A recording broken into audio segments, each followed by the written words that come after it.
वर्धा जिल्ह्यातील पुलगाव पोलीस ठाण्याच्या हद्दीतील वायफट पारधी बेड्यावर दारूबंदी कारवाई दरम्यान पोलिसांवर जीवघेणा हल्ला झाल्याची धक्कादायक घटना समोर आली आहे।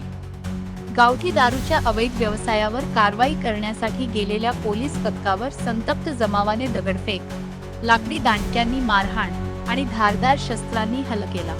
या हल्ल्यात सहाय्यक पोलीस निरीक्षक मल्हारी ताईकोटे, पोलीस उपनिरीक्षक मधुकर सामलवार आणि महिला पोलीस कर्मचारी सोनी नराळे जखमी झाले। एवढ्यावरच न थांबता पुलगावचे पोलीस निरीक्षक ढाकणे यांच्या दिशेने सत्तूर फेकून प्राणघातक हल्ल्याचाही प्रयत्न करण्यात आला, मात्र त्यांनी प्रसंगावधान राखल्याने मोठी दुर्घटना टळली। या प्रकरणी सुमारे 60 महिला पुरुषांविरुद्ध शासकीय कामात अडथळा, दंगल, जीवघेणा हल्ला आणि अन्य गंभीर कलमांखाली गुन्हा दाखल करण्यात आला असून परिसरात मोठा पोलीस बंदोबस्त तैनात करण्यात आला आहे। आरोपींचा शोध सुरू असून पुढील तपास सुरू आहे।